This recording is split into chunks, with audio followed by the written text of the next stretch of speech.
Welcome back to voice of Kerala 1152 AM voice of Saudi അറേബ്യയിൽ മഴത്തുള്ളിക്കിൽക്കം പരിപാടിയിലേക്ക്.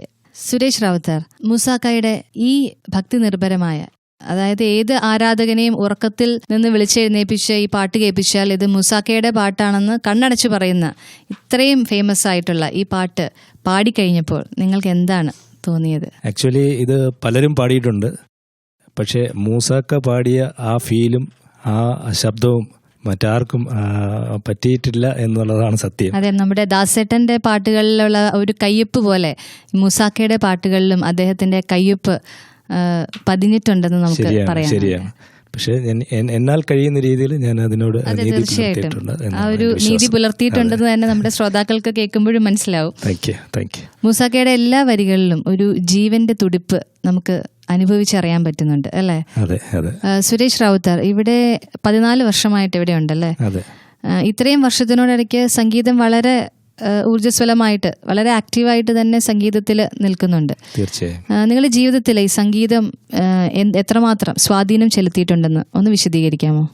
സംഗീതം യഥാർത്ഥത്തിൽ എൻ്റെ ചെറുപ്പകാലം മുതലേ തന്നെ എൻ്റെ മനസ്സിലും അതേപോലെ എൻ്റെ കൂടപ്പിറപ്പായിട്ട് തന്നെ സംഗീതം എൻ്റെ കൂടെ തന്നെയുണ്ട്.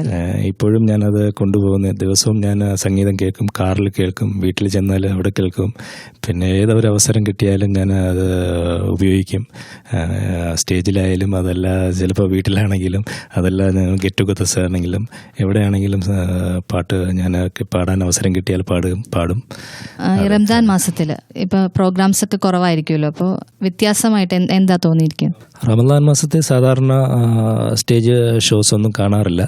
അതെ, കൂടുതലും നോമ്പുതുറ അങ്ങനെയുള്ള ചടങ്ങുകൾക്കാണ് കൂടുതലും ഞാൻ പങ്കെടുക്കുന്നത്. അവിടെ ചിലപ്പോൾ ഇതേപോലെയുള്ള നോമ്പ് പരമായിട്ടുള്ള കാര്യങ്ങൾക്ക് പറ്റി ചിലപ്പോൾ സംസാരിക്കേണ്ടിയൊക്കെ വന്നിട്ടുണ്ട്. അല്ലാതെ ഗാനങ്ങൾ ആലപിക്കുന്നത് റമദാൻ മാസത്തിൽ ചെയ്യാറില്ല.